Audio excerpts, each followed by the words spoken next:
What's the best way to manage your attacks? We're about to run through some tips. So if you're looking for a bit more help with your migraines, then this video is for you.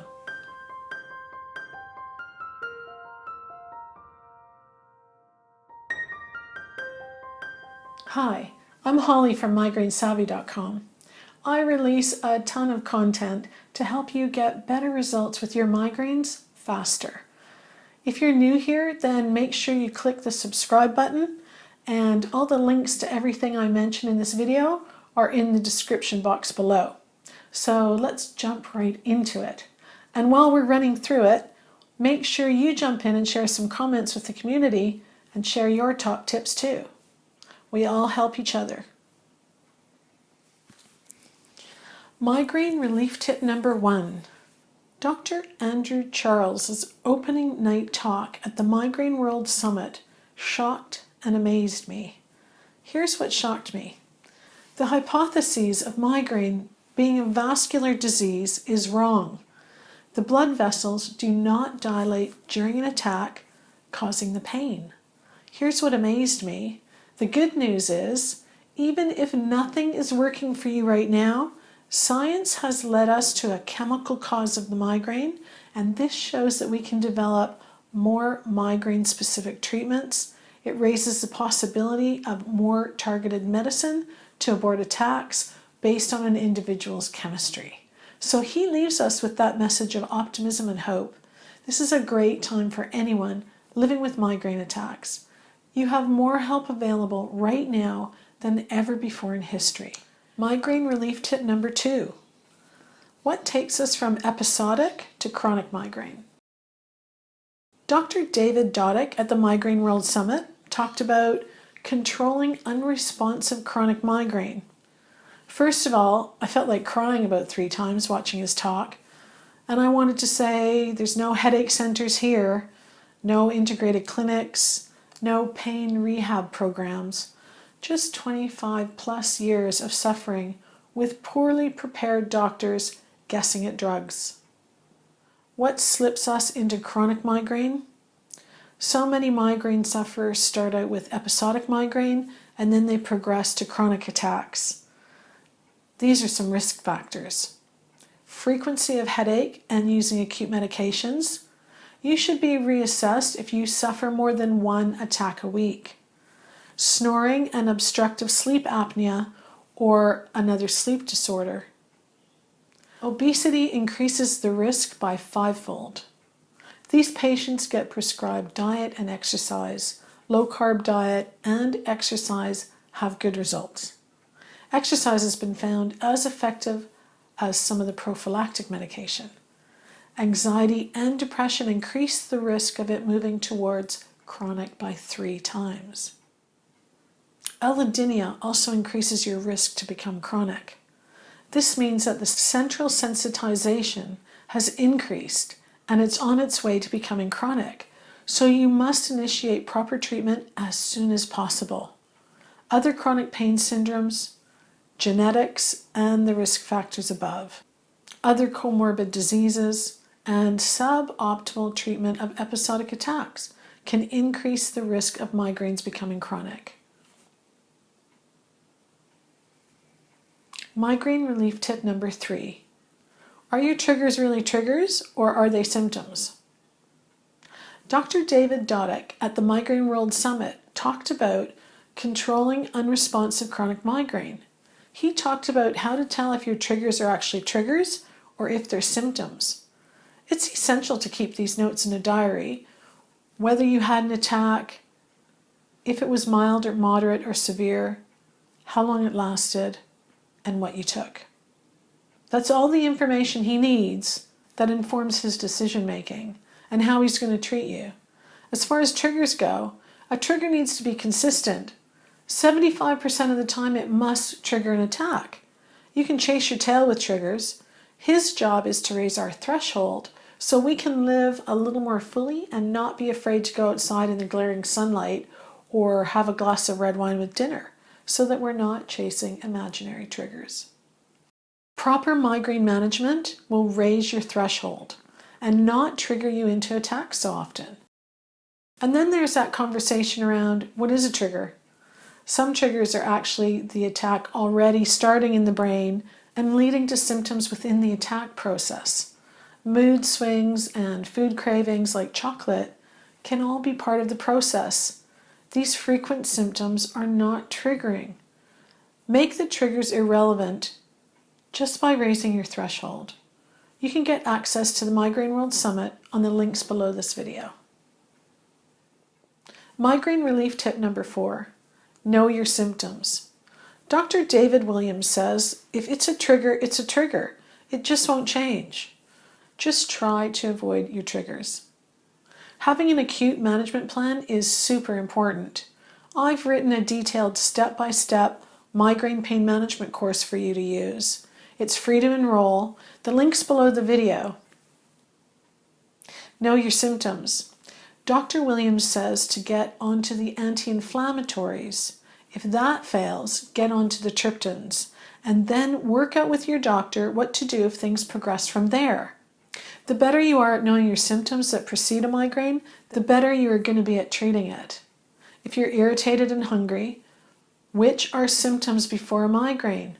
Take an anti-inflammatory like Voltaren the night before. Don't wait for the migraine to spread. Stay hydrated. Repeat the anti-inflammatory after 1 or 2 hours. If it's not responding to the hydration and the anti-inflammatory, then take your triptan or your prescribed abortive medication. Take it before you get to the nausea phase, before you need to lie down in a dark room. The tsunami's already spread by that stage. Don't take these for a tension headache, but you must know when it changes into a migraine status. The triptan can often be repeated, so talk to your doctor about this. Check exactly what to do if the first one doesn't work. Most triptans allow for a repeat dose in 24 hours. Migraine relief tip number 5. Natural therapies for migraine. You can't cure the way you're wired, and you shouldn't underestimate the power of healthy lifestyle choices. Maintain routines. The migraine brain loves routine. Be healthy. Think whole food, regular exercise, and quality sleep. Exercise a minimum of 150 minutes of brisk walking each week. So 5 days a week, do 30 minutes. Try restorative therapy like yoga, massage, meditation, tai chi. They won't cure you of migraines, but they will relax you. And eat well. Refined carbohydrates and sugary food are well-known migraine triggers. So eat modest quantities. Eat loads of fresh vegetables. Drink coffee and alcohol in moderation or not at all. And get sensible rest. The recommended number of hours for sleep is 9. 7, 5, or 6 is not enough sleep.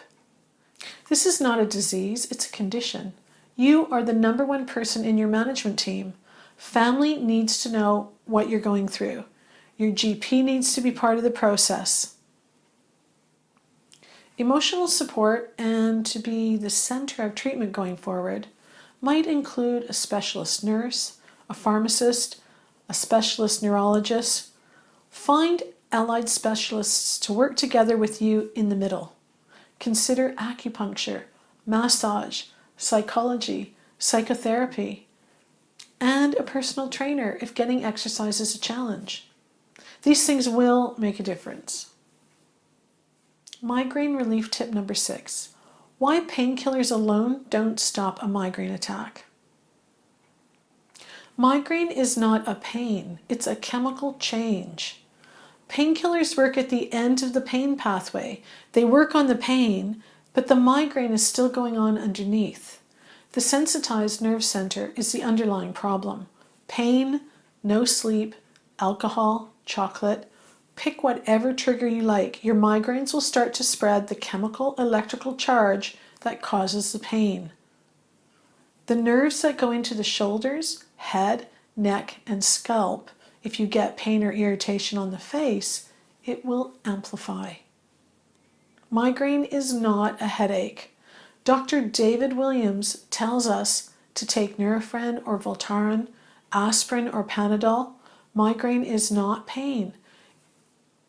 If you are taking Panadeine Forte, you are treating the pain, you're not treating the migraine. This does not address the issue of the sensitized nerves and the expanding chemical electrical tsunami that spreads out when you have a migraine. Anti-inflammatories can stop the chemical spread. If that fails, then use the triptans to focus on the chemical changes. Triptans are not painkillers, they are chemical stoppers. So if you can first use an anti-inflammatory and then use a triptan to try and stop the chemical spread, you've got a better chance of treating the migraine. Migraine is not a pain, it's a chemical change.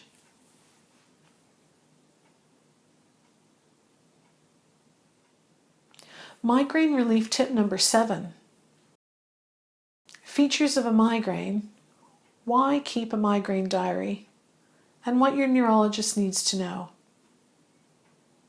4 phases of migraine are prodrome, aura, the migraine headache or pain phase, and the recovery phase called the postdrome. Have a migraine diary. This is super important for a neurologist. These are the features your neurologist will need to know. What time of day does the headache start? How is it emerging? Fast, slow? Watch the prodrome. What symptoms come at the same time? Is it just during the week or on a weekend? Is it after you stop drinking coffee on the weekend? Is it after exercise? If it's every day, is it more intense at a certain time of the day? And when is it more mild? How often are the flare-ups? Do they go from a 3 out of 10 headache to a 7 out of 10 headache? Get tools to manage the worst part of it, and then track responses to the treatments you are on. Keep a migraine diary. Migraine relief tip number 8. Educating yourself is essential. Terry Robert was interviewed on the Migraine World Summit. She did an interview called They Don't Get It, Educating Family and Friends on Migraine. She also said migraine is a life sentence, but it's not a death sentence. And knowledge is the best prescription, from former Surgeon General Everett Koop. Education will empower you. Education is as important as our treatments. We will be better equipped to deal with doctors. Research shows that when we are part of the decision-making process, we have better outcomes. Education makes us less frightened and less anxious. If you get a new symptom, for example, hemiplegic, that paralyzes one side of the body, it can be terrifying. Migraine disease steals a great many things from us if we let it. When you're panicking, ask yourself these questions. Okay, stop. Is this the worst migraine I've ever had? Am I having symptoms I've never had before? Do I really need to go to the ER? Or is my migraine making me panic? Remember to pause and exhale slowly for 10 seconds. The trick is in the long exhale. And banish migraine guilt. This disease is not your fault. Work closely with your doctor and healthcare teams to find the right treatment and medications that work for you. All the other things that come with migraines, the social disengagement, the isolation, the anxiety, the depression, etc. Through education, you'll gain more understanding to help you make more informed decisions.